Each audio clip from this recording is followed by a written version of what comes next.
Thank you, Mr. Peters.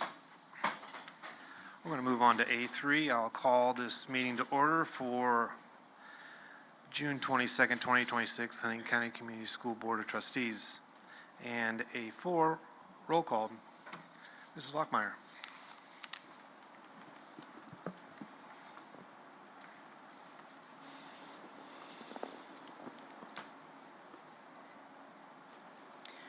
Mr. Allen. Here. Mr. McClellan. Here. Mr. Melcher. Here. Mr. Wall. Here. Mr. Carl. Here. Mrs. Miller. Here. Mr. Thompson. Here. Thank you, Mrs. Lockmeyer. Moving on to A5, revisions of the agenda. Do we have any of those, Mr. Brimberry? Mr. Allen, we have no revisions to the agenda tonight. Thank you, Mr. Brimberry. Moving on to B1, public comment. No one has signed up to speak in front of the board today, but if you'd like to address the board, we ask you to come up to the podium, give us your name and address, and tell us what's on your mind. Knowing you haven't come forward, we'll move on to C, the consent agenda, items 1 through 14. Mr. Brimberry.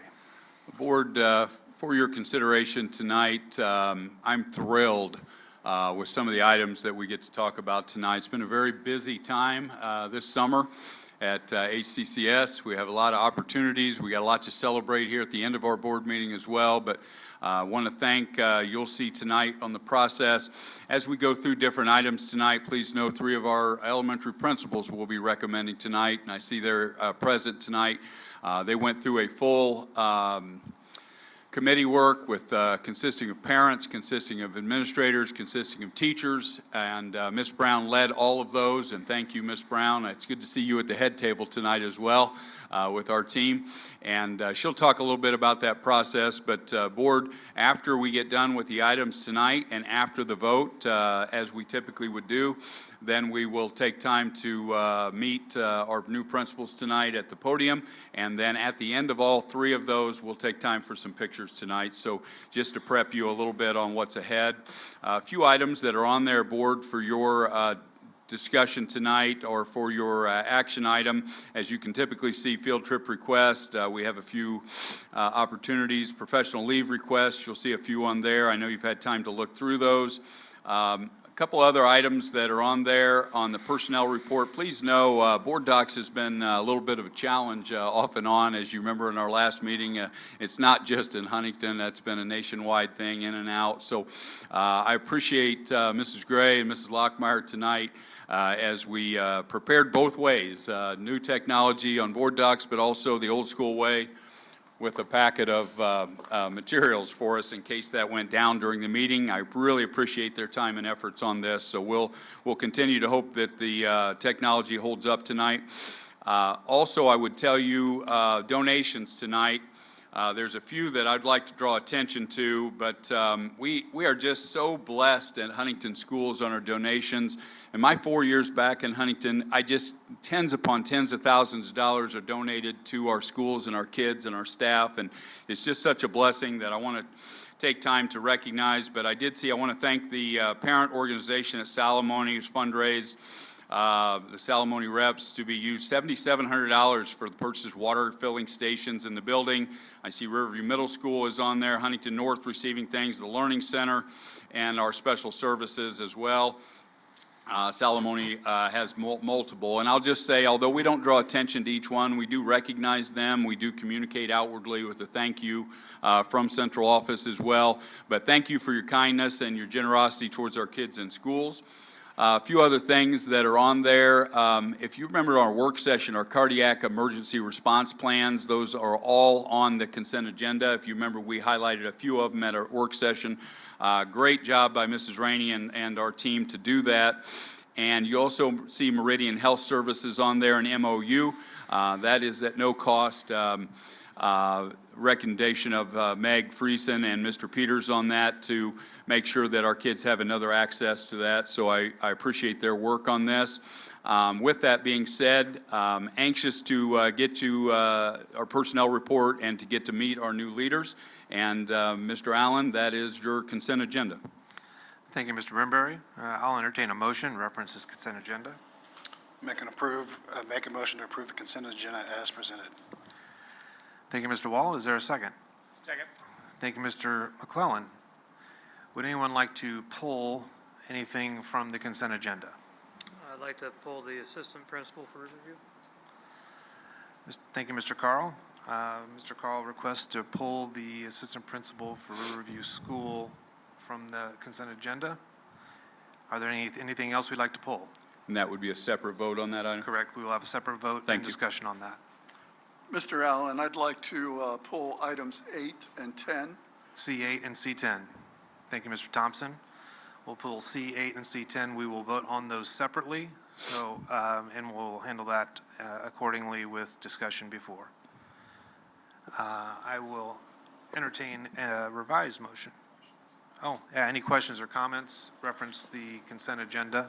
I did have a question on C8, but since we're going to vote on that separately, I'll ask that question at that time. Thank you, Mr. Wall. Mrs. Gray, do we need to have another motion then with those removed?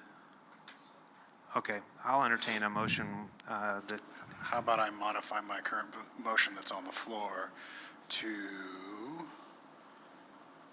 C1 through 14 minus C8 and 10, and from the personnel report, the assistant principal from Riverview. thank you, Mr. Wall, I think you did it right. And Would anybody like a second? I need a second for that. Thank you, Mr. Carl. Any further questions or comments before we vote on the consent agenda? Let's vote on the consent agenda, minus those three items.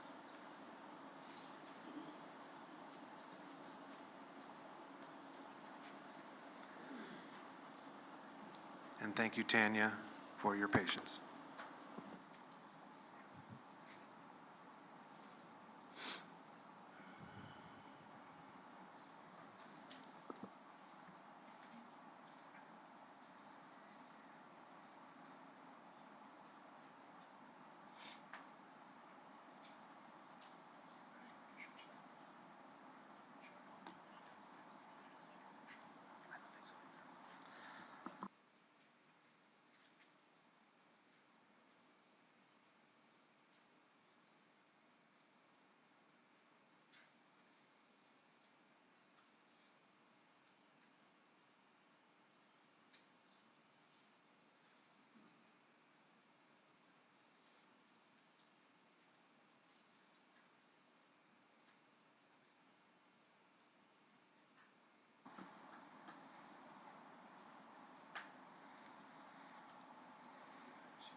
yeah, that's exactly what I was just reading it. You got it all right.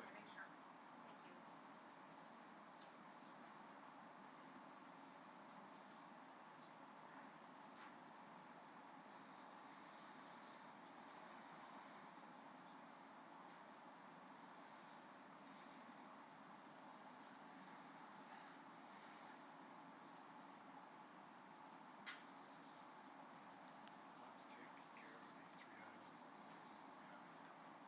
Oh, certainly.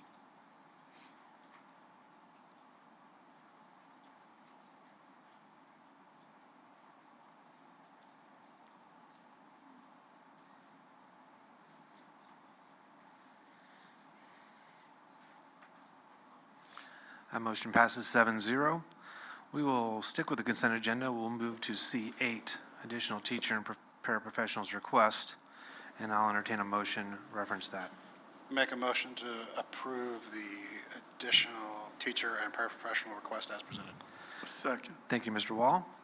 And Mr. Thompson, second. Thank you. Any conversation, discussion, questions prior to the vote? Mr. Brimberry, this may actually be a question for Mrs. Babcock, but I believe these positions would be taken care of out of the educational fund. Is that correct? That's correct. Thank you. Mr. Wall, in regards to that too, please know that particular position and the requirements are due to increased demands in terms of the number of students that need services, and really proud of Beth to prioritize bringing forward for Crestview's needs on that position. Thank you, Mr. Brimberry. Mr. Thompson? Yes, my question kind of echoes what Mr. Wall said. I wanted to make sure we knew where the funding was coming from this, and I wanted to make sure that this decision was data-driven. Oh, yeah, very much so. Student-driven on student numbers to meet the needs of the students. What we're continuing to see, it's not just Huntington, but all over, as you would know, Mr. Thompson, as student numbers increase, you continue to monitor and you continue to evaluate with the number of adults needed to make sure we can do that not only adequately, but in an excellent manner.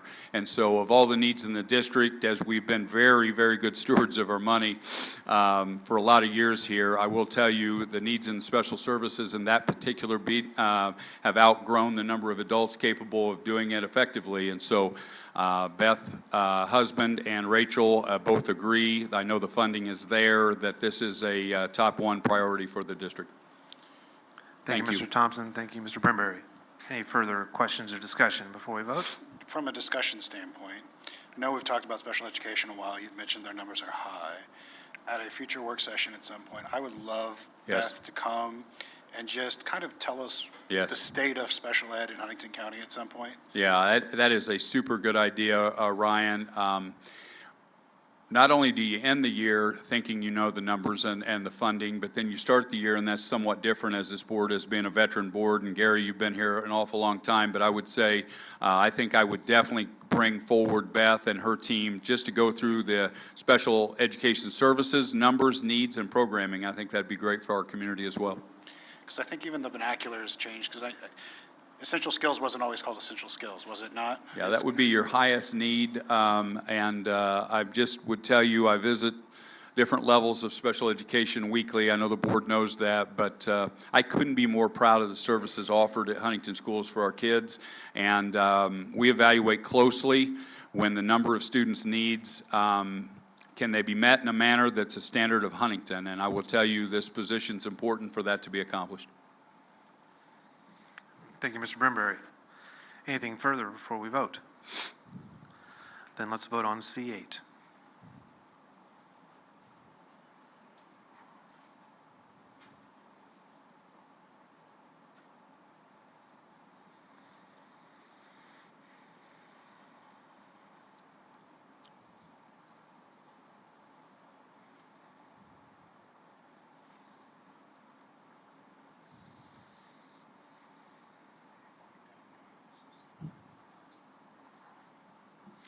That passes 7-0. Moving on to C9, the assistant principal at Riverview. Make a motion to approve the assistant principal at Riverview, as presented. Thank you, Mr. Wall. Is there a second? Second. Thank you, Mr. Melcher. Any questions or comments before we vote? Then we will vote on the motion.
Motion passes 6-1. Move on to C10, independent contractor agreement between HCCS and Seeger Consulting Services, July through December of 2026. I'll entertain a motion reference this item. Motion to approve the independent contractor agreement between HCCS and Seeger Consulting Services from July through December 2026. Thank you, Mr. Melcher. Is there a second? Thank you, Mr. McClellan. Any questions before we move and vote? Mr. Allen, I'm just not familiar with Mrs. Seeger's consulting. What exactly is going to be taking place? If we could flesh this out a little bit more. Yeah, thank you, Mr. Thompson. Good question. Dr. Sager's been with us in a consulting capacity and contracted services.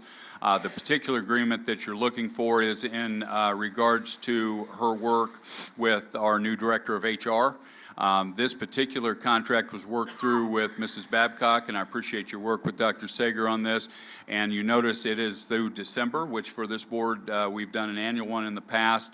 It is also not monthly. It is hourly only now, which will be a reduced cost to the district. And what we've asked Dr. Sager to do as a retired expert in HR at a very large district is really wrap her professional services around the assimilation of Bree Dyer.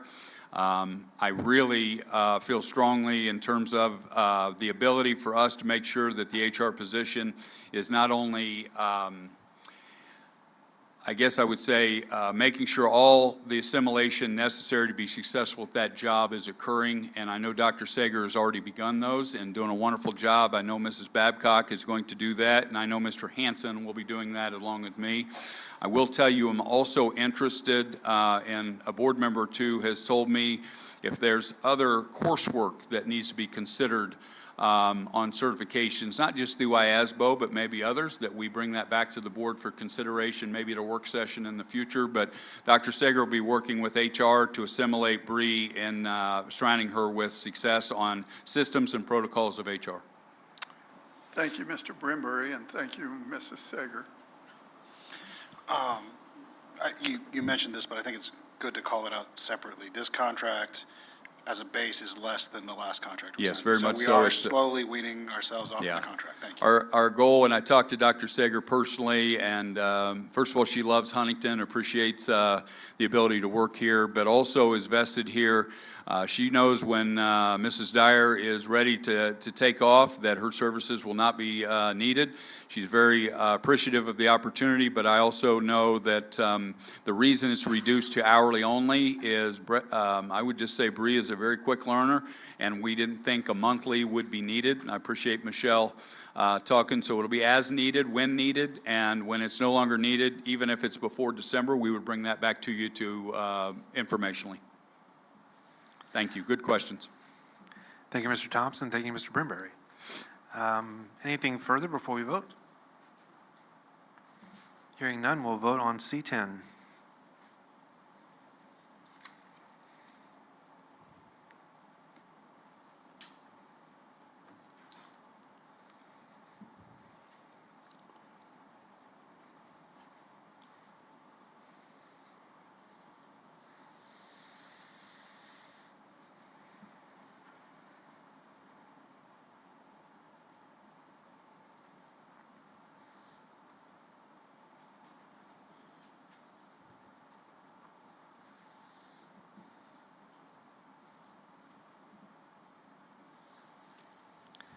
The motion passes 7-0. We will move on to D1. Oh, I'm sorry. Go ahead, Mr. Brimbury. Yeah, if we could pause just real quick here. It's a time to celebrate a little bit here. Thank you, Board, for your work and your questions on the consent agenda. Ms. Brown, if you could talk a little bit about the process of hiring our three newest principals, and then if we could allow them to come up to the mic, and then at the very end of it, when we're done, maybe the Board take some pictures with them. So thank you, Ms. Brown, for all your work as well. They all dressed up, so they're ready for the pictures. So we were very fortunate. We got a large number of candidates through Region 8 service, the DOE service Nimble, and a number of people who reached out to one of the administrators here in the school corporation with a resume and a cover letter asking to apply. Some people chose to only apply for one of the three buildings. Other people applied for all three buildings. We created three separate committees, In each committee, we chose people specifically for that building. We had members of the community that were, names were given to me by the setting principal. So they are typically the president of the PTO, parents who are in and out of the building quite a bit, parents that represent the school really well. We had 3 to 4 elementary teachers from that building. We tried to get kindergarten in the middle of the road and 5th grade so that everyone was covered. In schools that had spatial programming, we made sure someone like Beth Clark was sitting on the committee so that those pieces were covered. We had an elementary principal, and then we had the feeder school for the middle school. So Mrs. Yarger and Ms. Wampa sat on those. Lauren sat, our PD elementary coordinator, sat on 2 of the 3. One, she was actually in training herself, so she wasn't able to sit there. After the committee made a decision, and I'm glad to say in all 3 cases it was unanimous. People were very clear on who they wanted. We took the candidates to second round. Mr. Hansen, Mr. Brimberry, and myself grilled them a little bit more with different kinds of questions in that second round. In between first and second round, we did every kind of security background check we could think of, those that are in the policies, and a little bit of Facebook stalking and some other things like that. We called everyone in their references, and because Mr. Brimberry and Mr. Hansen know everyone in the free world, they called some other people that were not references. Every single case, these 3 people were spoken of incredibly well. We had no worries or concerns, both from formal background checks and from informal checks with people that they know. They interviewed well. They answered questions well. They gave us really nice resumes, and the committee in each case was extremely excited. So we're going to go alphabetically by school, not by candidate. So we're going to start with Flint Springs. Mr. Schafer, if you'll come to the microphone, I'm going to talk about you just a little bit. Mr. Schafer has had a baptismal fire. He's been doing summer school for us, and about an hour and a half ago, the smoke alarm went off in Flint Springs. And so if you All saw is fine there, right, though? perfect timing. If you saw me hovering by the door, it was because I was just waiting for him to get here. And look, he's all dressed up and smiling. So for those of you who don't know, Mr. Schafer has been the assistant principal at Flint Springs for the last 2 years. He has served them in discipline and doing evaluations and working with ball games with every possible piece of it. Mrs. Dyer has done a really good job of making sure he saw all parts of what it meant to be a principal and prepared him well for that position. That is not always the case. That's a sign of a great leader, and she did a really good job. Mr. Schafer has worked in elementary schools as a teacher in multiple schools. He has worked with Youth for Christ. He is the director of music at his church. He is a well-rounded individual. He has a Master's of Art in Elementary Education Leadership from Ball State. He has a Bachelor's of Science degree in Elementary Education from Grace College. His committee was very clear that he has a great heart for kids. He truly believes every student every day. He's a wonderful servant leader, and he is super excited to come work with us here at Huntington County School Corporation. Justin, say a few words, please. Yeah, thank you very much. Well, I will just say that my daughter is really looking forward to going to Makati's after this, so I will do my best to keep it brief for her sake. So, Flint Springs has been my professional home for the past 3 years, where I've served as assistant principal, and even on the most challenging of days, it has been an absolute joy to serve our students, staff, and families, and I look forward to doing so now as principal. Thank you first to my family who is here tonight. Thank you for your love, encouragement, and support as I enter into this new chapter in my career. Thank you to the board. Thank you, Mr. Allen, Mr. Brimberry, Ms. Brown, Mr. Peters. Thank you for your confidence in me and continued support as I step into this position in our district. Thank you to Mrs. Dyer. Flint Springs Elementary is in such a healthy place because of your exemplary character, your servant leadership, and professionalism. Thank you for modeling this so well each day. And finally, thank you to the team at Flint Springs. We have such a bright future ahead of us, and I'm thrilled at the opportunity to serve you in this role as we in turn serve our students and our school community together. Thank you.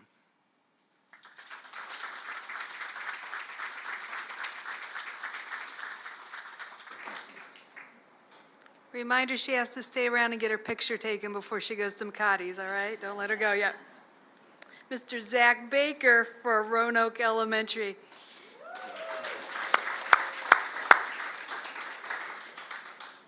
Zach was suggested as the principal of Roanoke before Jamie left. Jamie came and said, Zach's our guy. He was even in this office here in this building. Zach has been a number of things. He's been a math teacher around the state. He's been a math teacher here at the high school for quite a while, and he worked with me hand in hand as department chair for the math department to make some major changes that we're seeing the results of in test scores and some things today, which was not an easy walk to do. And then he went over to Riverview, and he did a brilliant job as assistant principal and athletic director at Riverview for the last 2 years. He is much loved there. They had Baker Day at Riverview this year, where everybody dressed up like a baker. And he did a really good job there. I'm also going to brag on Jamie Wampus again as someone who taught Zach every piece of what it means to be a principal to help prepare him for this day. She said just today, she teared up just a little bit, and she says she really is going to miss Zach, but she's so proud of where he's going and what he's doing. Zach's own children are at Roanoke right now, and everyone on the committee knew Zach personally because either they have his kids in class or his kids play ball with their kids, and they were super excited for him to come. Zach has a Master's of Science in Educational Leadership from Western Governors University and a Bachelor's of Science in Mathematics Education, because he's really smart like that, from the University of Indianapolis. Zach bought brand new green ties so that he would look good for tonight. And Zach's team is super excited for him to be here, as you just heard. There's a number of green shirts in the room right now. So say a few words for us, Mr. Baker, please. Yeah, Lynn, thank you for that. I feel like I owe Lynn money for as well. She talked about me right there, so thank you for that. We chose Los Amigos, so I'm going to try to be quick as well. So we're not doing McCarty's. I don't want to run into the Schafers there. So I just want to say good evening and start by thanking Superintendent Brimberry, the school board, Mr. Hanson, Ms. Brown, and just the entire interview committee for selecting me for this position. I'm truly humbled and honored to be the next principal for Roanoke Elementary. I'd be remiss if I didn't say thank you to my wife, my kids, my parents are here. Got a bunch of Roanoke teachers here. Like it's just awesome. So I'm gonna try to get through this here. I've been thinking about my relationship with Jamie a lot here over the last couple days too, and I'll probably start crying at that point too. But it's okay. It's a good stuff. Good cry there. But before I go any further, I also want to congratulate two people that have had a great impact on me, Cindy Gray and Jay Peters. I know you guys are going to get celebrated later tonight. But Cindy, I've enjoyed so much getting to see you just in a different light this year as you came and cheered on Esther at Riverview. I'm just going to have those conversations, getting to hear about your dad and the legacy that he's left, especially at Riverview. One of the last things that we got to do at Riverview was to present an award called the Marvin Tudor Award, which honored our student athletes, which was named for her dad, which was a really special thing for us to be a part of. So thank you for that, Cindy. Jay, I'm a little sad you're leaving the elementary world as I get the chance to enter it. I'm going to miss just that positive attitude that you had. Anytime that we've talked, it's just always, I felt better about myself and just more positive how much energy you've brought to me. And you're just someone that I've really admired over the last couple years. Even going back to the stuff at the high school when we were doing the math curriculum. So thank you so much for that. If I'm being honest, the last month has been a whirlwind for me. If you'd asked me at the end of the school year where I would be this fall, I would have told you Riverview without hesitation. Leaving Riverview was not something that I was pursuing. It's just been such an incredible place to work. Over the last 3 years, I've been fortunate to work alongside an amazing staff, get to know incredible students and families, be part of a school community that truly cares about one another. The relationships and friendships I've built there are the ones I will carry with me for a long time. One of the hardest parts about leaving is, number one, not being able to say goodbye to the staff in person. I've been fortunate to be surrounded by a group of people who genuinely cared about kids and each other and made Riverview a place I look forward to coming to every day. There's one person I especially like to recognize, and that is Jamie Wampus. 3 years ago, she took a chance on me, and I would be grateful for that. I would not be standing here today if she had not given me that opportunity. Over the last 3 years, I've had a front row seat to watching someone lead with compassion, humility, and a relentless commitment to doing what is best for kids. She's taught me so much about leadership, not through speeches or presentations, but by the way she shows up for people every single day. I'm incredibly thankful for her mentorship and friendship. I hope to carry many of those lessons with me as I move into this new role. And I'm truly going to miss working alongside you on a daily basis. As difficult as it was to leave Riverview, I felt like it would take a very special opportunity for me to consider making a change, and for me, Roanoke is that opportunity. My connection to Roanoke goes back several years. Before moving on to Riverview, I spent 6 years coaching 5th grade boys basketball there. Even then, I could see the pride people had in this school and the support that surrounded its students. More importantly, I've had the opportunity to experience Roanoke as a parent. My 3 children who are sitting here, I've got going to be a 4th grader, going to be a 3rd grader, and going to be a 1st grader. And I've seen firsthand the care, dedication, and heart that this staff brings to their work every day. Their teachers have challenged them, encouraged them, celebrated their successes, and supported them through their challenges. As a parent, there's nothing more reassuring than knowing your children are surrounded by people who genuinely care about them. The more I've gotten to know the Roanoke community, the more I've seen those same qualities reflected through the building. There's a strong sense of pride here, commitment to excellence, and a genuine belief that relationships matter. I also do want to recognize Jamie Kraft and the incredible work her and some of her staff that are here have done. They have built something special, and I'm excited the opportunity to continue that work alongside them. I'm looking forward to getting to know the students, families, and staff even better in this new role. I know there will be a lot to learn, but I'm excited to listen, build relationships, and work together to make sure Roanoke continues to be a place where students thrive and people are proud to belong. Thank you again for your trust and support. I'm excited for what lies ahead.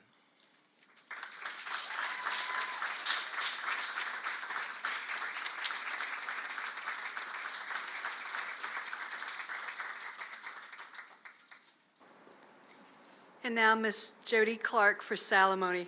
Come on up, Jody. Jody is an extremely experienced educator. We are blessed to find someone with so much experience to come here. She said twice in 2 different interviews that she's always wanted to come to Huntington County, but it's very difficult because we grow our own, we take care of our own, and this was the first opportunity she had to come here. And she was a little emotional when I called her and asked her if she wanted to become part of our family. Jody has been a principal, an assistant principal, an athletic director at places like Garrett and Whitco and Prairie Heights and Lakewood and Orchard View Elementary and Woodburn Elementary. She has a great depth of knowledge both in academics and sports and in culture. She was able to answer any question we put forth about accountability, and her heart is with elementary, and she's excited to be able to come back to elementary. Ms. Clark has an educational specialist degree from Indiana State University, a Master's of Education in Administration and Supervision from Purdue University. One of our second committee interviewees loved the Purdue, and the other one just yelled Ohio State at her. And a Bachelor's of Science in Elementary Education. We are very blessed to have Jody come. The team that interviewed her was very excited that she's going to be here. Jody, say a few words for us, please. All right. Thank you so much. I don't have dinner plans after, so any recommendations will be appreciated. As Lynn said, I have often wanted to become a member, a staff member of Huntington County Community Schools, and so I am just absolutely thrilled because Huntington County Community Schools definitely is student-centered, family-focused, and I am just honored to be a part of this school community. And while speaking with the interview committee and the staff, the parents, the administrators, it was clearly obvious that Salamone Elementary is a place where people really care for others. They care about kids, they care about working together and wanting to really help each other succeed and students succeed. And so I'm so thrilled to just be able to join that team. As principal at Salamone Elementary, I look forward to building on the strong foundation that's already in place and just making sure that every student feels valued and supported, and every family feels welcomed and connected, and every staff member feels empowered. Working together to just make sure that that rebel spirit of daring students to learn and grow and just believe anything is possible is what I really hope to strive for. I want to thank the board. I want to thank Lynn and the committee and just my family, my son and daughter-in-law, and my daughter and her husband as well for all the support. I really appreciate it. I know this is a very special place, and I thank you for your trust and your support and the opportunity to serve in this role. So thank you so much.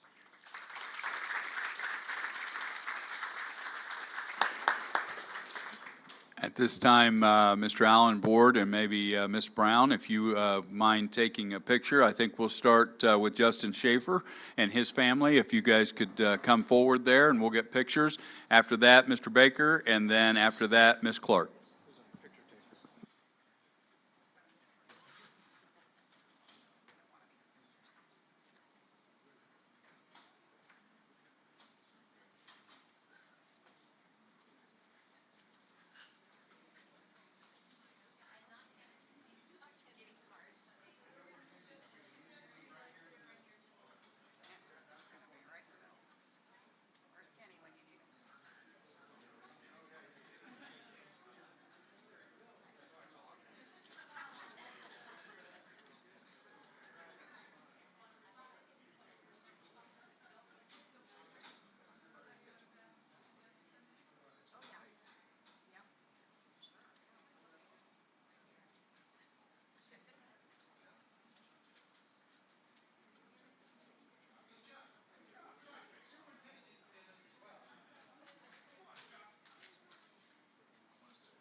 All right, we will move on to D1 HCCS Employee Guide. Mrs. Babcock.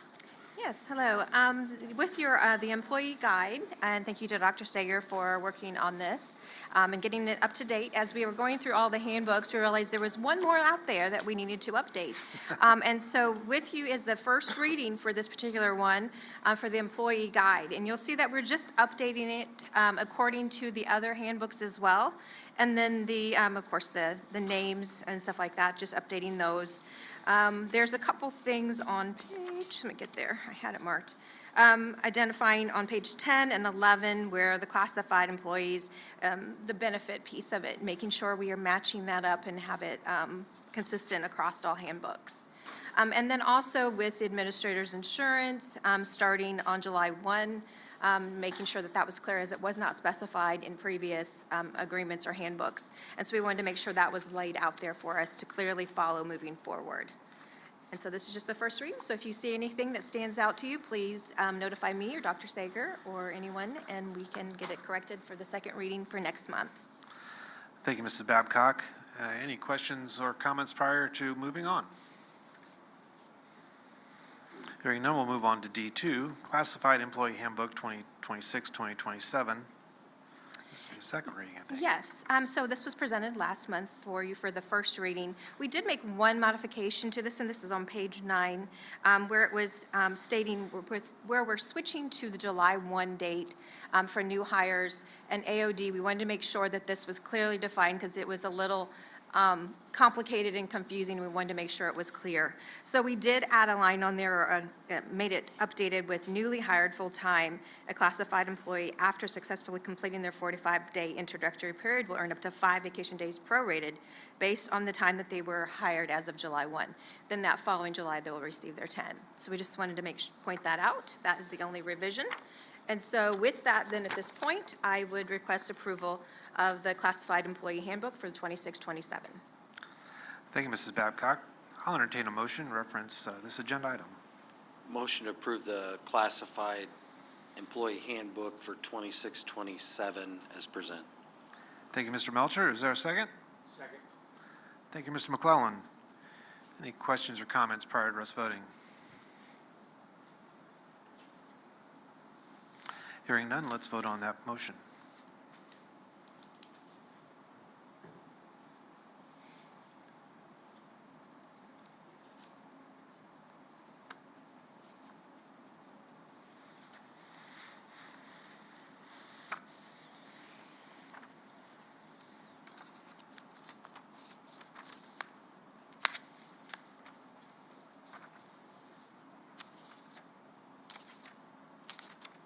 The motion passes 7-0. We'll move on to D3, Transportation Handbook Updates 2026-2027. Mrs. Babcock. Yes, before you is the Transportation Handbook Updates for 26-27 for the first reading.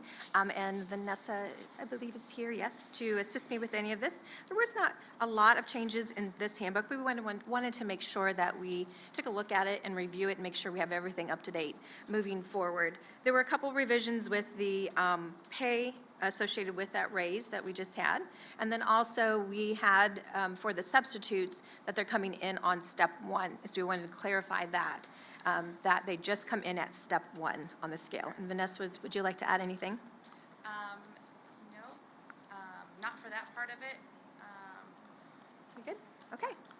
All right. So if there's any questions in regards to this, please reach out to Dr. Sager, myself, or Vanessa, and we can make those changes so that we bring it back next month for the second reading and approval. Thank you, Mrs. Thank you. Babcock. Thank you, Mrs. Fields. Any questions at all before we move on? Then we'll move on to E1, Financial Reports. I think that's going to be Mrs. Babcock again. Yes. I'm on a roll here. So moving on with the financial reports, in the packet for the financial statements, you'll see that we're really on track for our education fund, right at 37.05% of expenditures, in line with where we're already at 41.37 for the year overall, like where we should be at. So we're moving right along for the education fund. No major concerns there. in regards to it. So we'll continue to watch as always, as we always do. Moving on to the debt service fund, no activity. You will see activity next month for sure. You'll see a lot more activity with revenue coming in and expenditures going out. Moving on to the operations fund, we kind of shored up this month. We're at 38.94% expended for year to date, whereas we're at 41.37% right now for the year, so where we should align. So we're doing okay with the operations fund. I do still want to watch that operations fund, especially in the repairs in the 400 line series and the 700. But we'll continue to watch those and monitor that and make sure. I did have a question in regards to the transfers from education to operations, so I'd like to bring that up here if that's okay, just to make sure everyone understands that. By state law, you can transfer up to 15% from the education fund of revenue coming into the education fund.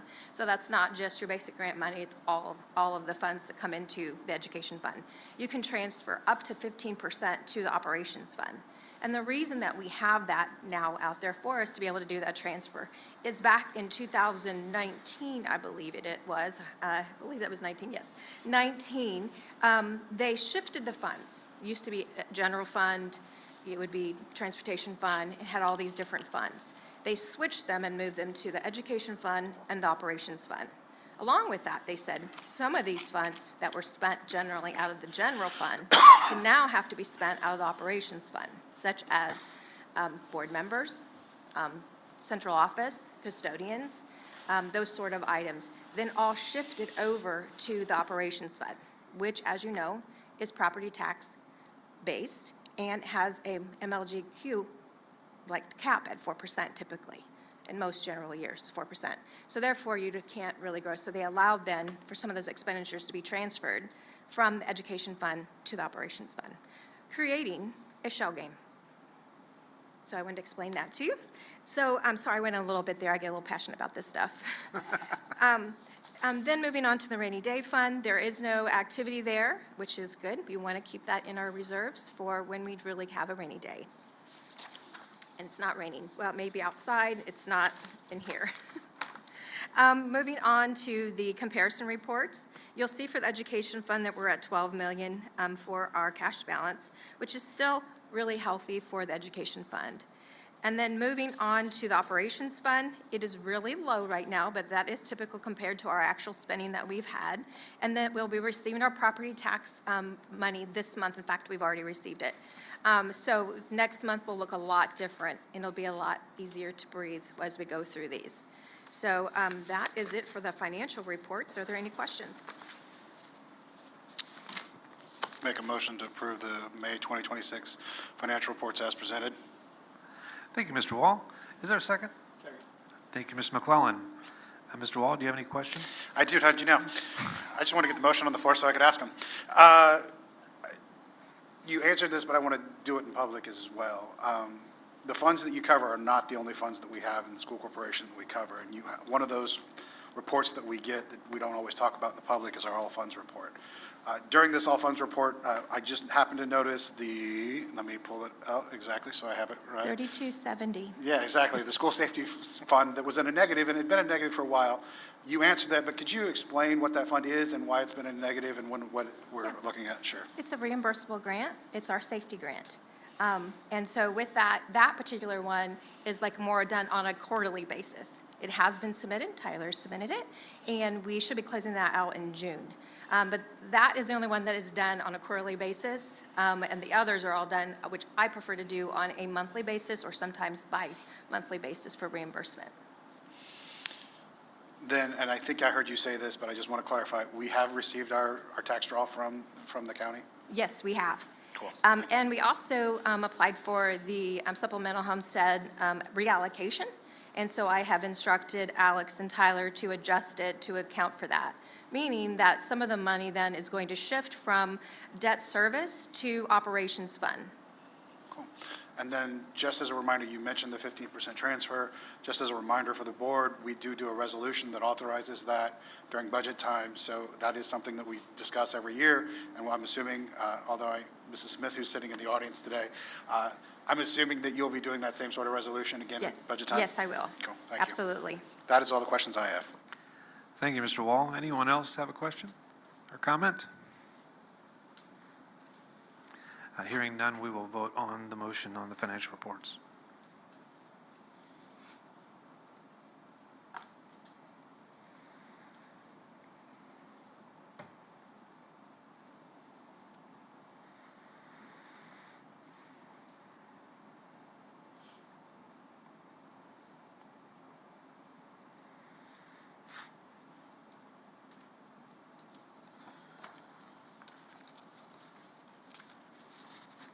That motion passes 7-0. Move on to E2, participation agreement of the East Central Indiana Natural Gas Cooperative with HCCS. Mrs. Babcock. Yes, so in your packet, you've had the participation agreement for the East Central Indiana Natural Gas Cooperative. And this is for the natural gas going into our buildings where we have been purchasing it from another provider that provides it to our, basically, person like CenterPoint, and then they deliver it to the buildings, okay? So this is that piece where you buy it in bulk and you lock it in.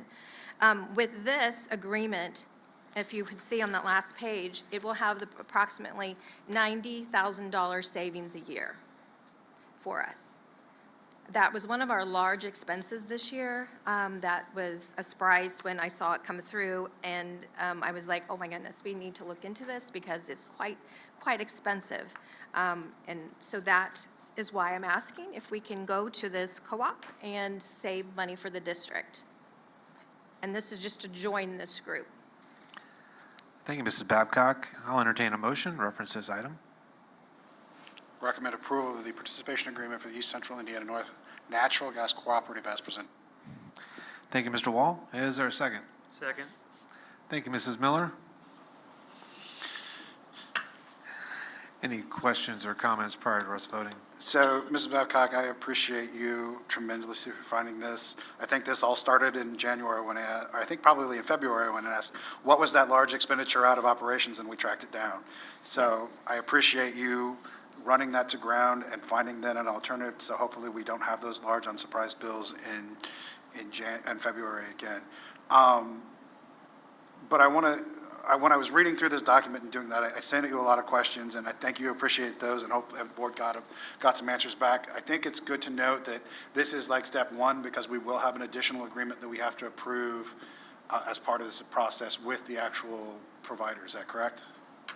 Yes, and we'll need to also provide a 30-day notice to our current provider to move this direction. So after this board approval, then that will start that process to move on and become part of that co-op.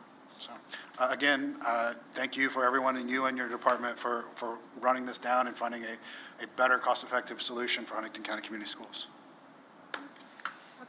Thank you, Mrs. Babcock. Anything further before we vote? Thank you as well, Mrs. Babcock. That kind of savings is outstanding. I know we do have other opportunities to investigate other consortiums for fuel services. I hope we can look into those and have as much success as we did here. I also appreciate the world that you and Mr. Wall live in. I visited there once and just couldn't stay. Thank you, what you both bring. Yeah, agreed. I got kicked out of there. Anything else? Let's vote on that item.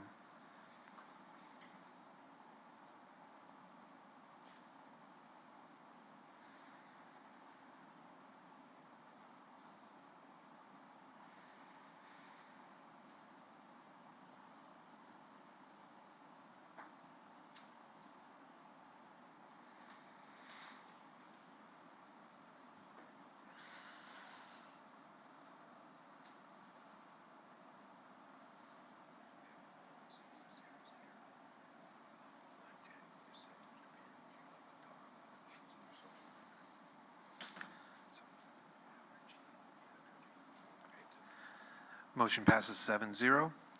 Move on to, where are we? F1, City of Huntington and HCCS Firefighting Service Agreement. Mr. Hanson.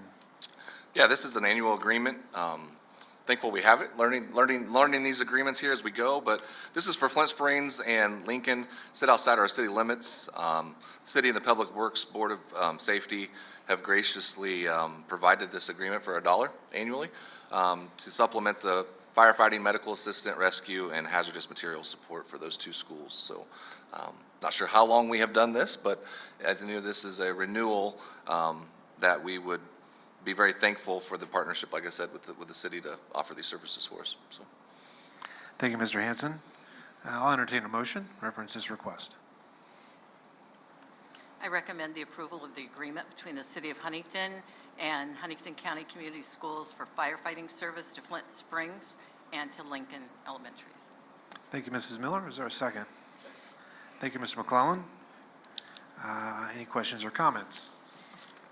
I have a couple questions on the, is the city the only ones that get called out, or do the volunteer departments that also represent those areas go out with them? I happen to be in that business for a while. The City of Huntington handles those calls, not any of the volunteer fire departments. Obviously, if it's a pretty significant thing, if there were to be a structure fire of some sort, I believe they would call in all the troops, but the City of Huntington can respond a lot quicker being a full-time operation, which is why they agreed to this. I think it's obviously really generous, as Mr. Hanson said, for them to do it for what they're offering, what we have to pay. But I also know that they're more than happy to do it. They feel very responsible for those city schools. And I think they consider Flint Springs and Lincoln a city school, even though it's just outside the city limits. So, yeah. My second question would be, is I heard the smoke alarms went off today at Flint Springs, and I was curious how the response time was. I'm guessing it was pretty fast. Our newest principal got there in record time, thank you. Yeah, running. I know I met with Adam last week in regards to a future project, but I know he mentioned the new fire department being built, and they're anxious to get that for that response time to be able to get on the highway a little faster. My understanding was prior they had to take a lot of city streets to get to locations they needed. So I think it will improve with the new fire station being built as well. So. Oh, no doubt about it, Mr. Hanson. Yeah, that has been some time coming, and it will change things. Their access to the northern half of the county, northern half of the city, will be a lot quicker, simpler. About a block away from our office. So That doesn't hurt. Yeah. Obviously. Anything further for? During the parade, anybody knows how excited the kids are to be on that truck? I don't know if I'm the only one who knows that. School board member to watch those kids come down. Oh, they were fired up about that. Oh, yeah. They're proud to be doing that. I agree. Yeah. I just want to say thank you to the city for continuing to work with us. Partners in the community working together, entities working together, only makes their community stronger, and it just allows us to continue to work and be efficient. So I just, thanks when you see the mayor, Mr. Brimberry, to thank him from the board. Yeah, and it is part of that safety angle that we are obviously extremely supportive of. So just another piece of that. Anybody have anything else? And let's vote on this motion.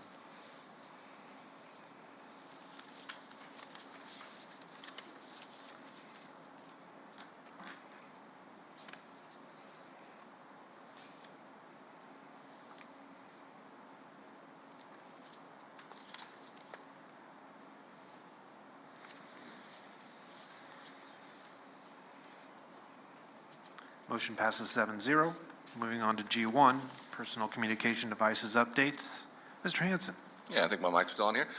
This has been going around statewide. It's our turn to jump into this party, but as you all are aware, last year was a significant change to this policy and expectations for cell phones. And what the governor did this year and legislation is they signed this into statute. So it's SDA 78, and this is requirement in law to be board policy approved, which was an additional requirement than previous years. And what this is really doing is, last year it extended, keeping those devices out of the classroom. Now we were presented two options in this statute. One, not allow students to bring a device at all to school grounds, or two, if you do, they cannot be used throughout the day, need to be off and put in a secure area. So if you look through all the redlining, option two is what's being presented for first reading. There are a couple other policies that we bring to the table in August as well, but for clarity and trying not to confuse our public, we wanted to be very clear. These two policies address not only cell phones.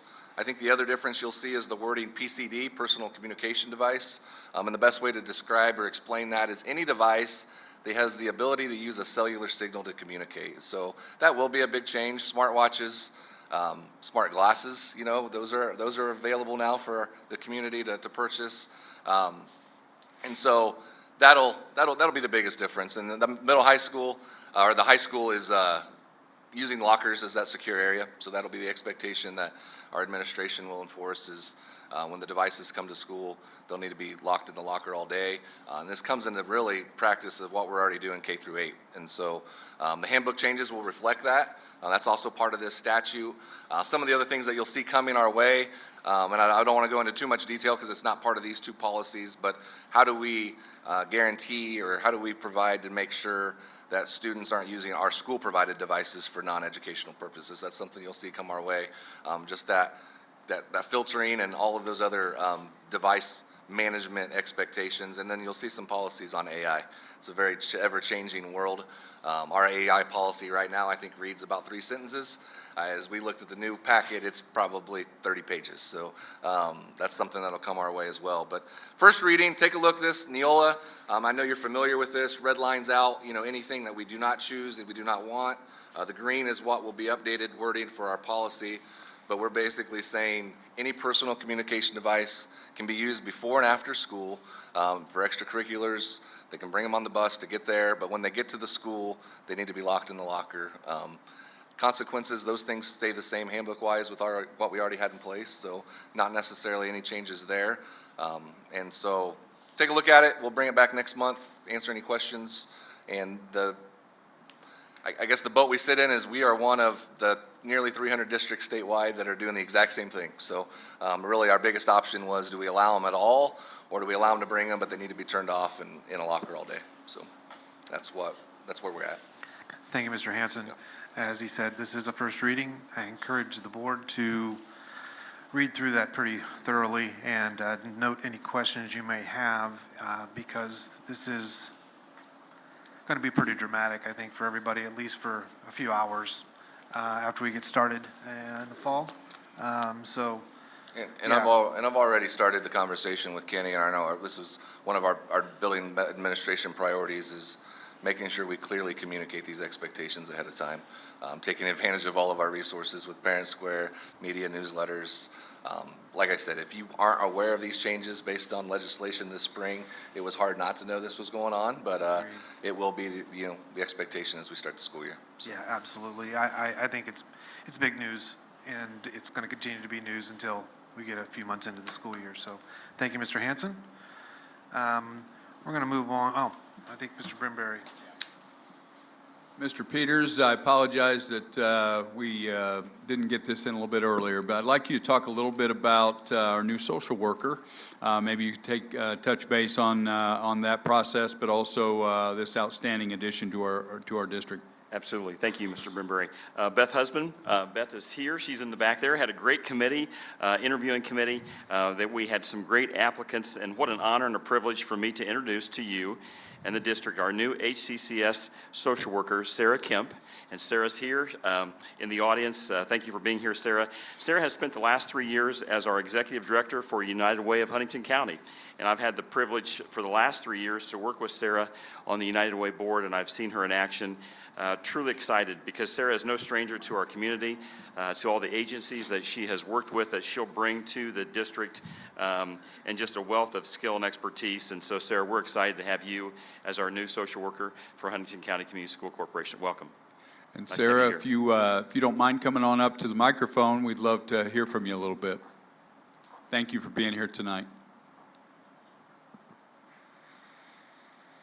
My dinner plans include ribs at home that are ready to go on the grill. I just thought I'd keep with that. I just want to say thank you tonight to the Board of Trustees and the administration for considering me for this role. I appreciate the confidence that you've placed in me. Throughout my career, whether in social work or in nonprofit sector, like Jay just mentioned, the community collaboration that I have done throughout these jobs in Huntington County. My passion has always been children and families. I love connecting them with resources and the support they need to overcome barriers and succeed in life. I'm excited to bring that experience to Huntington County Community Schools, where I can support the students, strengthen families, and build meaningful connections between our schools and our community resources. Huntington County has been my home for the last 15 years, and both of my children have grown up attending Huntington County Community Schools. As a parent, I've seen firsthand the dedication and compassion and hard work that our teachers and staff give to our students, and I'm honored to have the opportunity to support them in the incredible work that's already happening here in our community. So thank you.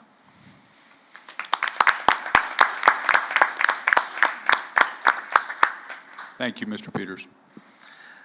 Thank you, Mrs. Kemp. Congratulations. We'll move on to item H1, resolution of the School Board of Trustees of HCCS regarding human resource decisions between regular school board meetings. I'll entertain a motion, reference this request. Make a motion to approve the item as presented with one addition to that modification. I'd like to add an item 4 to the bottom of the resolution. Let me get the exact spot here. Give me 1 second.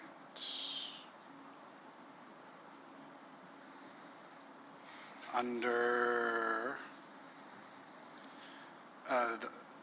item 4 on the numbered list, and what I'd like it to add is, this delegation of authority shall remain in continuous effect and shall be reviewed and reaffirmed by the Board of School Trustees annually prior to the start of each school year. The delegation shall continue in force unless and until amended or repealed by the board. The idea behind that addition is that we review this on a regular basis. Thanks to Mr. Thompson, actually, for bringing it to our attention, that I think we kind of skipped that for a little bit. So I want to make sure that we get that in there and continually do that on a yearly basis. And I think we usually did that at the beginning of the school year, so this is the perfect time to do that, and then just make sure that we continually look at that. Thank you, Mr. Wall. Is there a second? Second. Thank you, Mr. Melcher. Mr. Wall, if you'd like to just explain a little bit of what this all does. No, so I think it was under Mr. Trout, who's sitting back there in the back today. Nice to see you, Mr. Trout. He actually brought this forward to something that other school corporations do around the state. This basically allows the superintendent to hire people and get them in place and not rely on us meeting to be able to get this done. It just allows us from not having to have unscheduled meetings and all that other stuff and emergency meetings to get people in place. So we can get teachers in the buildings and get those things taken care of so we can get our kids educated without having to rely on our meeting schedule. So it just approves it. Those that are appointed or are authorized to hire that show up on the next board meeting on the personnel report. So it's all there. It's just allowing them to get in place and get going. Also, it also affects retirements and those that leave the corporation, that we can get someone back in place and fill those positions as quickly as possible. Again, without having to wait on a board to meet to be able to take care of that. Right, it just moves the timetable up and gets people in place. Yep. Yeah. Mr. Allen, this is very standard at many corporations. I see a lot of either former superintendents or CFOs all shaking their head. All of our districts had these in the past. I know Mr. Trout's had it as well prior to Huntington. So this is very standard and allows for school efficiency. So kids, you got people in place for kids, but without a hiccup in terms of their processes. So you don't want to, you got to have a teacher, you got to have an administrator, you got to have bus drivers sometimes. So in between meetings. And Mr. Wall, I'd just add, this is a resolution I used each of the last 8 years as superintendent, brought it forth annually. I do want to point that out. And then also want to stress that any of those positions that are hired are always coming back to the board that next board meeting for approval. So it'll still go through that approval process. And I only ever used it from the window of that July board meeting to the start of the school year. I don't think I ever used it outside of that jurisdiction. So. No. So I appreciate it. I think this is just common practice, but I think it's good to formalize it and make sure we continually review it. So. Agreed. Anything further before we vote? Just one question. When these actions are taken in between board meetings, will the board members be informed in real time, or do we find out at the next board meeting? No, you would be informed that due to this policy that I'm going to move forward with this particular hire, and it will be on the next agenda. You can certainly, at that point, as a board member, ask questions, which sometimes we do. But, yeah, you would be informed that this is my intent to do this, and it will be on the next board meeting, and here's the reasons why, based on school efficiency or student needs. Yeah, Thank good you. question. And I think we should all knock on wood, because been doing this long enough. We used to live in a day and age when you hire someone, they were committed to coming in the fall. And, I feel like these last 5 years especially, I've had positions where we've hired, 3 separate rounds because someone accepted the position and backed out. And so it is more common, I think, come August, the start of the year, when there's a hiring frenzy. And one of the things the state did change in legislation is we used to be able to put a hold on an employee, and that's gone. And I'm not quite sure why they did that, but they did. So I could even see some more of that than usual this year. So. Mr. Hanson, thank you for that, because I was going to bring that up, because I know Mr. Brimberry loves that, and I was unfortunate that I had to break the news to him that I was taken out of the last There legislative normally session. was a 30-day hold in the best interest of that person would stay in place, in particular in the classroom. They've, in their wisdom, removed that. And so Mr. Wall pointed that out. That was not that's not great for all schools, but I will tell you, due to this resolution, we will take care of the kids and make sure someone's in place as needed. Anything further? All right, move on to, we need to vote on that one, don't we? All right, since we're all done talking, let's vote on the motion.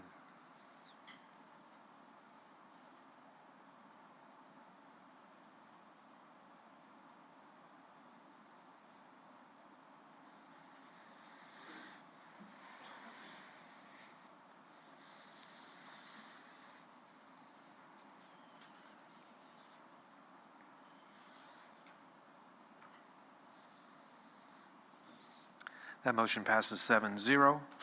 Move on to H2, items of discussion by board members, and I'll start. Go ahead, Tim. I just want to say that it's awfully exciting to sit here and look at both sides, and the place is packed up here at the front. It's been a while since we've had a full boat, and it's pretty exciting, I can tell you right now, for this board.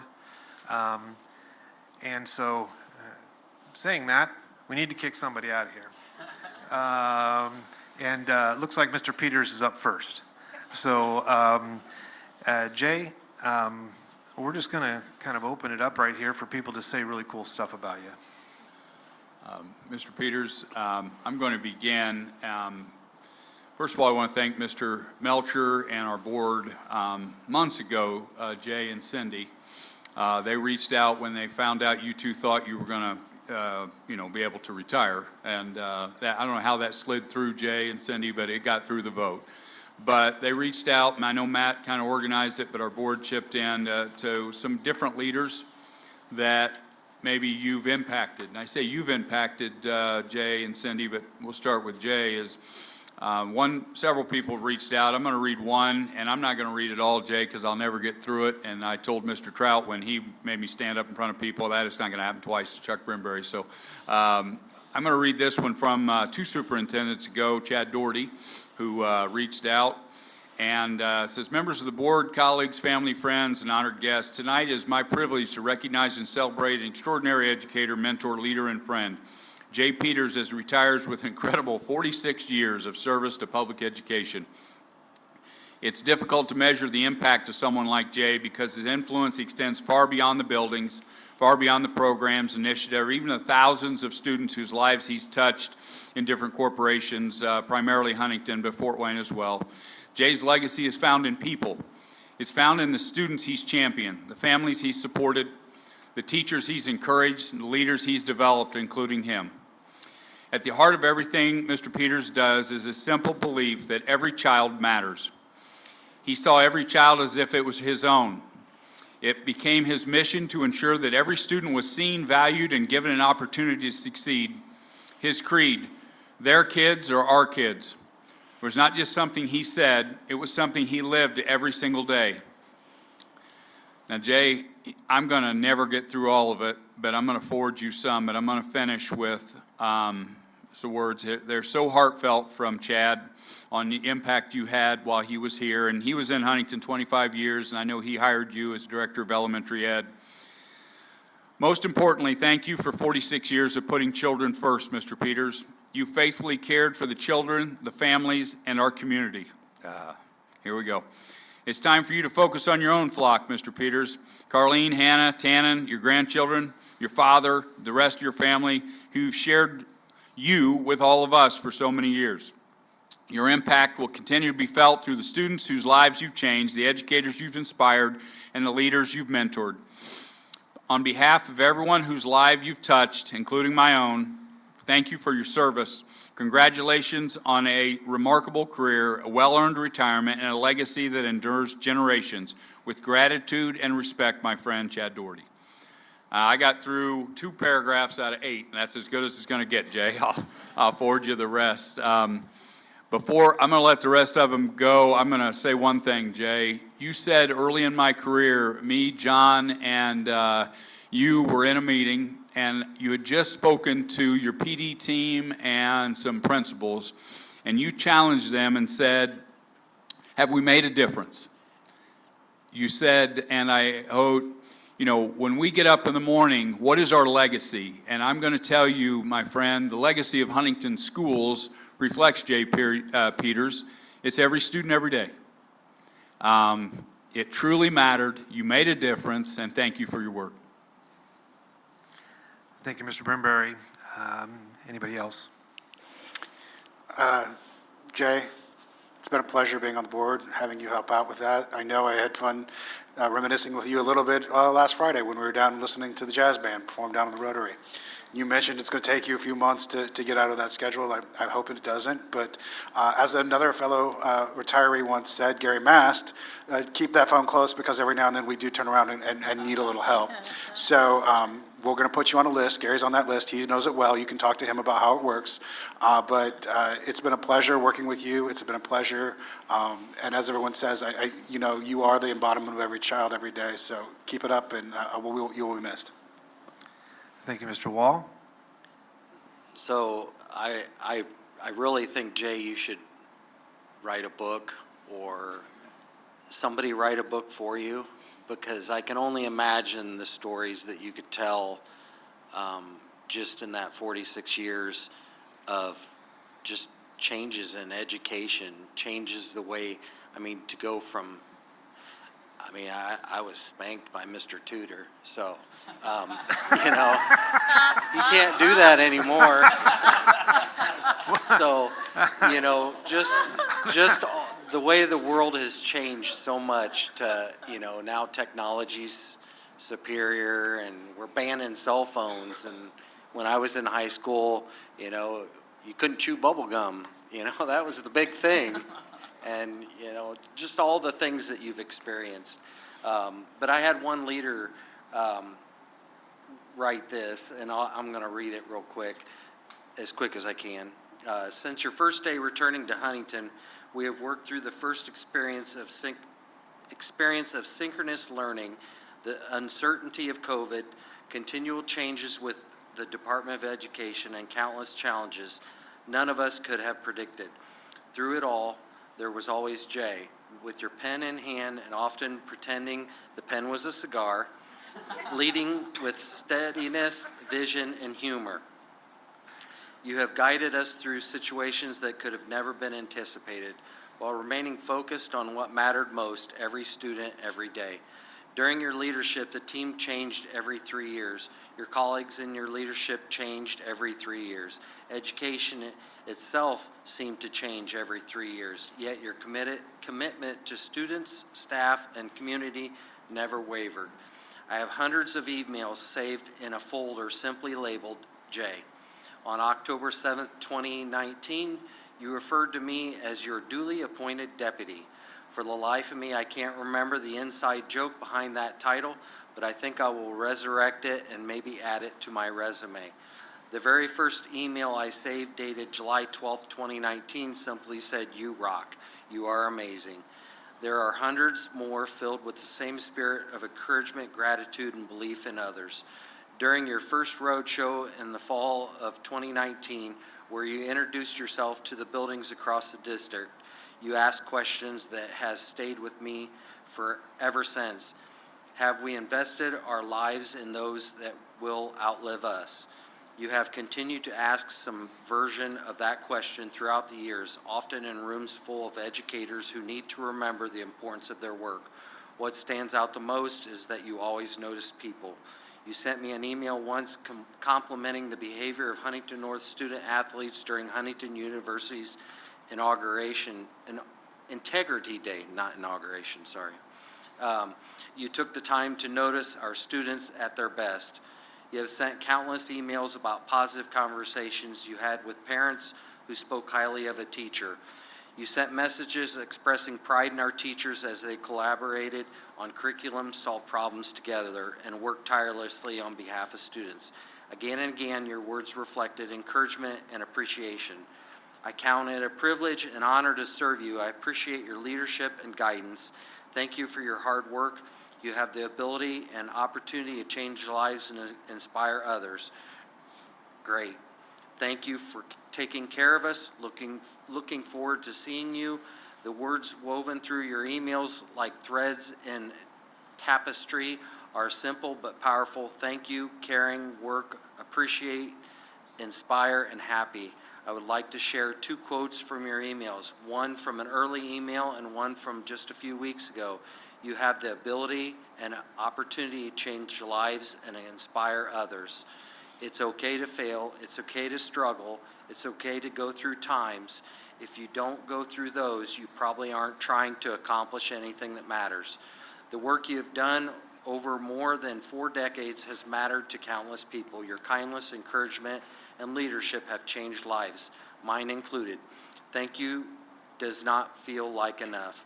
The best repayment I can offer is to do my best to live up to the example you have set for me, to remember that humor, kindness, hard work, and passion for student success are most important pieces of any legacy. I wish only the best for you and your family as you learn how to relax on the back 40. Lynn Brown.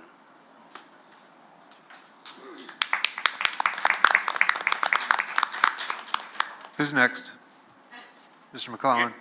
Jay has been the oldest board member here, I guess. I can still remember the night we got a 9:30 phone call, because I'm the only one, I guess, on the board here, from a superintendent that could have done cartwheels that night, saying, "I got Jay Peters to come back to Huntington County." And it was one of the greatest days of his life and one of the greatest days of my life. I've known you for a long time, but I'm going to miss you. So you've done good. Enjoy your retirement. Thank you, Mr. McClellan. Mrs. Miller. Jay, we both started 46 years ago, and it has been wonderful to watch you grow and impact this community, impact kids, impact all of us with your integrity and your passion and your love of kids and your sense of humor. That always got all of us through it. Dare I share a story? There was one story I recall at a meeting at Northwest, maybe a staff meeting, or maybe it was in front of the students. And it had something to do with you reaching over and pulling the wig off of a teacher. Mrs. Till, maybe? Oh, you deny it. He don't remember that. Something like that. Maybe you picked it up and put it back down, but yeah. I distinctly, that's just one. That is just one of many. The person who can turn and look at you and raise an eyebrow and reduce you to tears, even in a meeting. You've just been a wonderful contribution to all of our lives. Thank you. Thank you, Mrs. Miller. Mr. Thompson? Yes, Mr. Peters, I thought maybe I'd known you the longest, but I've only known you 43 years. And I've known you in various capacities. And we've chatted, and you go back to, my son thought you were pretty special. In elementary school, my father-in-law thought you were pretty special. And I've always appreciated your kindness and professionalism. And I'm proud to say that I served under you as an intern for administration. And you got me through that. So much appreciation for all that you've done for kids and for us. Thank you, Mr. Thompson. I can finish this up, I guess. I think I said it before, but I'm pretty sure that someone asked God to make an ideal educator, and we got Jake Peters. You really have a set of standards. It's very hard to keep up to. You inspire me every day, and we're going to miss you. Good luck. Anybody else? Jay Peters.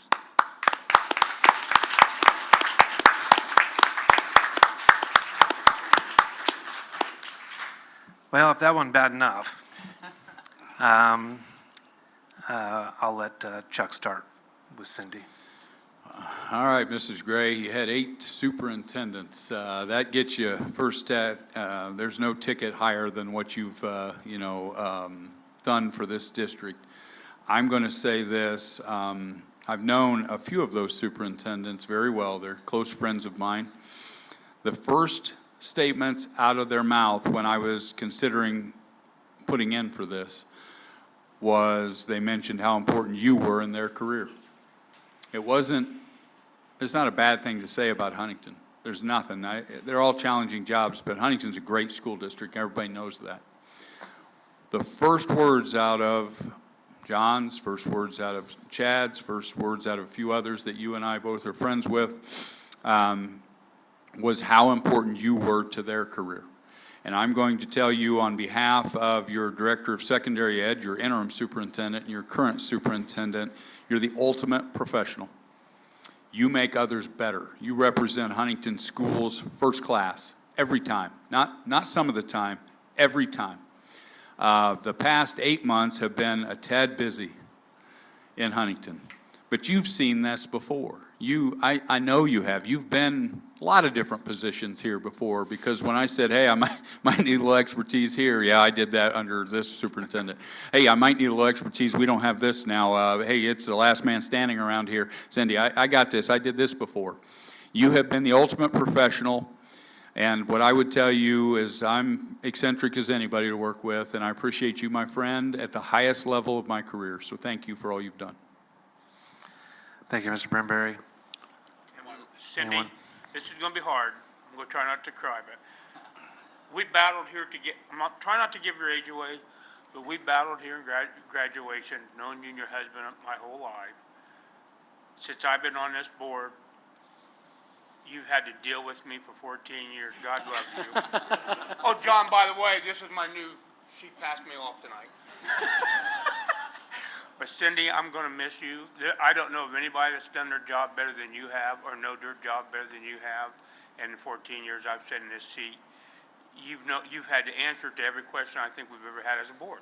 You just knew your job, and you're going to be well missed. And thank you very much, and enjoy your retirement. You've earned it. So there's a lot to be said about being a secretary, let alone an executive secretary. A lot of people they take for granted what you do. You're the face of the corporation, basically. I probably could count on a couple hands how many times somebody calls you and says, hey, Cindy, I just called to say I hope you're having a good day. It doesn't happen that often. Most of the phone calls are questions, problems, whatever. And you have to put that hat on and to be polite and courteous and hold that in And then what people don't realize is, you know, you're taking all those problems in all day and you're smiling the whole time. And you may be screaming on the inside, but then when you get home, well, you can't release it because then you make everybody miserable at home. And you got to think about supper. You got to think about laundry, this, that, the other.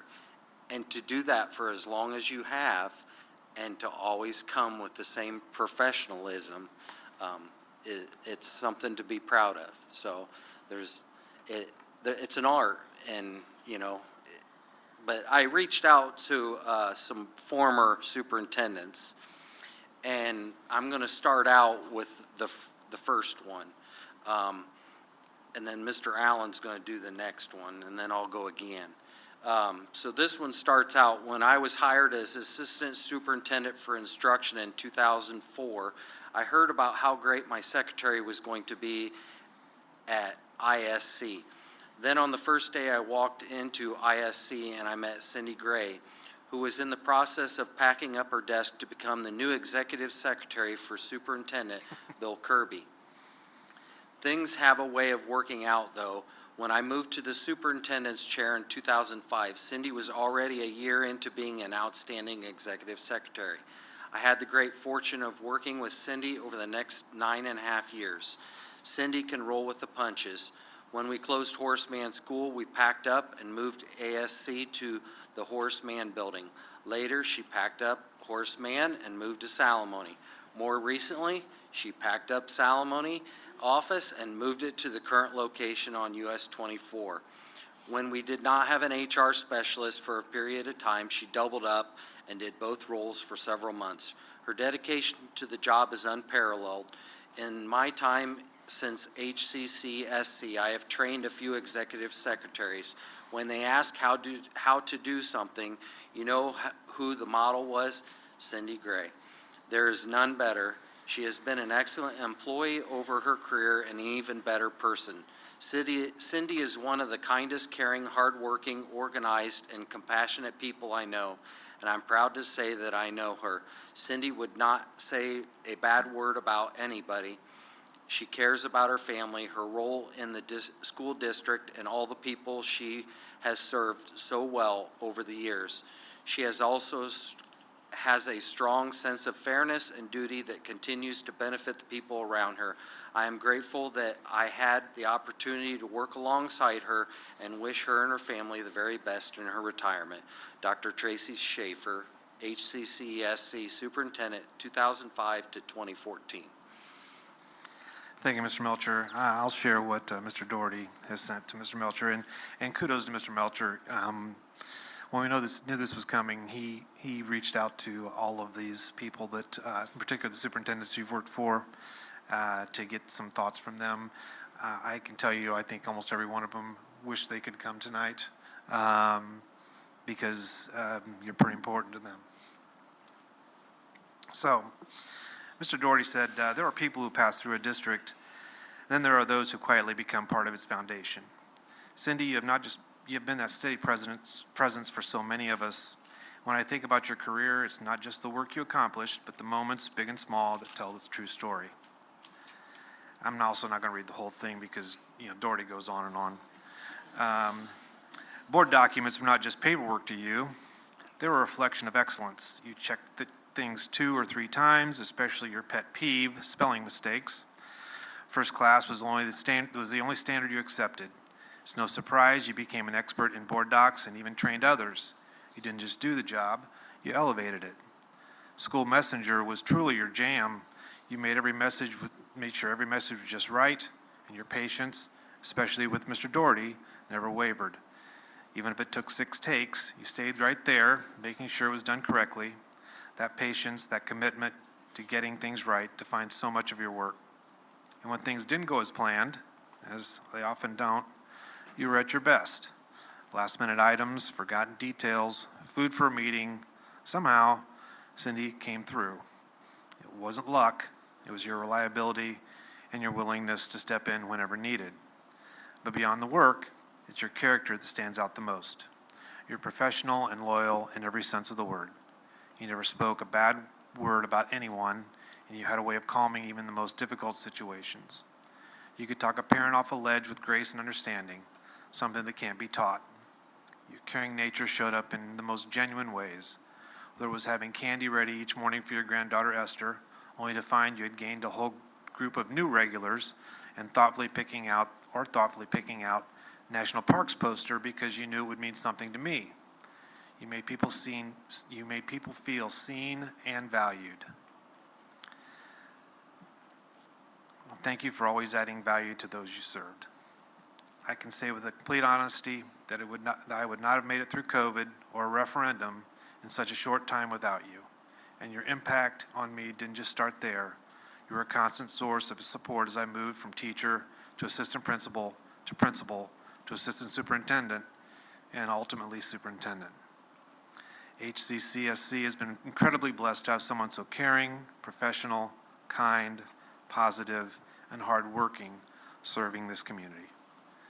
Now it's your time. Please take time for yourself. Enjoy Steve, Stephanie, Jonathan, and Esther. You've more than earned it. So this next one, I first became aware of Mrs. Cindy Gray while serving as superintendent in another district before coming to Huntington County Community Schools. At the time, our district had decided to transition to a digital board management system and selected Boarddocs. During that process, I contacted the Boarddocs National Office and asked if they could recommend someone in northern Indiana who could help answer questions about the transition. Their response was immediately, absolutely. Cindy Gray, Executive Assistant to the Superintendent in Huntington County. She is amazing. She probably uses Boarddocs more than any other client. Do you know her? I told them I did, and I reached out to Cindy. She could not have been more helpful. Looking back, that phone call perfectly captures who Cindy Gray is. Yes, she is amazing. It did not take long after my arrival at HCCS to realize that Cindy is an expert in countless areas of the district. Her institutional knowledge gained through the years of service alongside 8 superintendents is truly extraordinary. In fact, Cindy was one of many reasons I viewed the opportunity to serve as superintendent of HCCS so positively. When leading a district that serves thousands of students, employs hundreds of staff members, manages a budget of tens of millions of dollars, and responds to unexpected challenges on a daily basis, you quickly learn the value of having someone you can trust completely. Cindy was that person. It became clear very quickly that Cindy could have covered many aspects of my job, but there was no way I could have covered hers. Throughout my time at HCCS, Cindy constantly brought calm, confidence, and stability to situations that often carried significant pressure. She had an exceptional ability to step forward when needed, provided guidance and leadership, and remained focused until the positive outcome was achieved. She viewed her work not simply as a job, but as a reflection of her commitment to the district and the people it serves. Some may call her a perfectionist, but any superintendent in Indiana would be fortunate to have someone with that level of dedication working alongside them. Sydney's commitment to customer service was unmatched. She viewed her customers as students, families, staff members, board members, and community members of Huntington County Community Schools. No matter what she was working on, she would set it aside to help someone in need and stay with the issue until it was resolved. Only then would she return to her own responsibilities, often spending evenings and weekends catching up because she had chosen to put others first. The title Executive Assistant hardly begins to describe the scope of Cindy's contributions to our district. Whether assisting with human resources and personal matters during leadership transitions, supporting construction and bond projects, coordinating policy development, helping the business office, or stepping into countless other roles when needed. Cindy constantly went above and beyond. Over time, I found myself inviting her to many of the meetings I led because her attention to detail, exceptional note-taking, and thoughtful perspective added tremendous value. She earned the respect of colleagues throughout the district, and her insight were always welcome and appreciated. When the central office relocated to its current location, Cindy organized and led the entire process. Later, when the school board meetings were moved to the Huntington North High School cafeteria, she once again coordinated every detail necessary to ensure a seamless transition and professional experience for board members, administrators, staff, and community members alike. The quality and efficiency of the board meetings conducted today are due in large part to Cindy's tireless work and unwavering commitment to excellence. On a personal note, I cannot thank Cindy enough for the support she provided during my cancer journey. During one of the most challenging periods of my life and career, her abilities, dedication, and leadership became even more evident. She helped ensure that the important work of the district continued without interruption, while also offering steadfast support and encouragement when it was needed most. For that, I will always be grateful. Mrs. Gray, thank you for sharing your knowledge, talents, dedication, and positive spirit with Huntington County Community Schools for so many years. Your impact on this district extends far beyond any title or job description, and your legacy will be felt for many years to come. As you begin this well-earned retirement, I wish you happiness, good health, and an opportunity to enjoy the many blessings that await in this next chapter of life. You have certainly earned it. John Trout. Thank you, Mr. Melcher. Anyone else? Mrs. Miller? I can't say a whole lot, or I won't make it through this. We've been together for a long time, and I remember as a young principal starting out and technology was just being integrated in the work that we did. I had her on speed dial because even then she could get us through everything. There's only two words I can add to all of this: grace and dignity.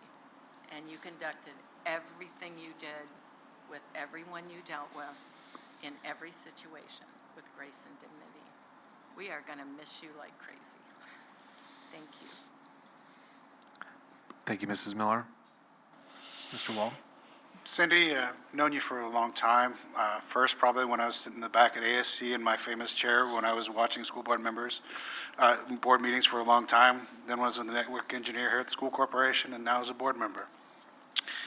You've always been someone to talk to and help, and you help us get through every day, and I appreciate that. You've made being a board member a lot easier through a lot of the stuff. I've always said, now I think both Jay and you both need to write a book. I understand you probably will never will, but the stories that you could probably tell would be unbelievable, and I would love to read that someday. I wish you and your husband the best.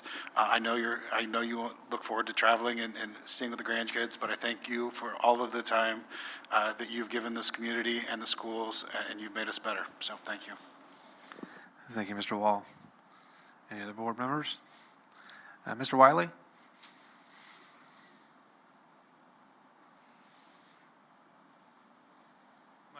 My favorite, I was only 6 of the 8 superintendents, but my favorite thing is on her email, and every one of you get her email, and at the bottom of the email it says, I am not an attorney licensed to practice law in the state of Indiana. I'm not allowed to draft legal records, give advice on legal matters, including immigration, or charge a fee for those activities. But let me tell you, she's as close to an attorney for this corporation as you've ever had. And I can't count the number of times that I've called Cindy or she's called me and said, now do you remember, I think it was at Crestview where we had a student who, and we'd go back through the records and find something that coincided. So we have been so fortunate to have you. And I want to say to Tanya, you know, this could make you go home and say, oh my goodness, what have I got myself into? But the good news is all you have to do is to call Cindy and she will help you out. And I am fully confident in your abilities and skills and will carry the ball forward. But I find it interesting too. There was more than one person said, Cindy never said a bad word about anybody. Is that true, Cindy? Careful. Attorney-client privilege. And so thank you. And Jay Peters, just the best. I knew Carlene first, worked with Carlene at what we called the welfare department, right? Way back when, and had a wonderful relationship working with her at welfare, but somebody said it, you are the epitome of a joyful educator. My generation, Hubert Humphrey, was known as the happy warrior in politics, and you are that happy warrior, and it's been a privilege. When I get a Jay Peters email, it usually is on friendly, it's something we can work through. The Chuck emails and the Trout emails and Randy Harris emails and Chad Doherty emails over the years. But Jay's emails were always a legitimate issue that he needed help on, and I was glad to do it. So congratulations to both of you. And Lynn, you'll do great following those footsteps too. Thank you, Mr. Wiley. I'll just wrap it up. I had some things to say, but they covered pretty much everything, so I'll just say thanks for everything.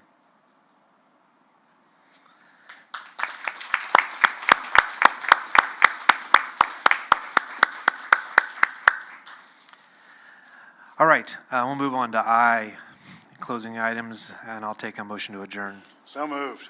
Thank you, Mr. Wall. Is there a second? Thank you, Mr. McClellan.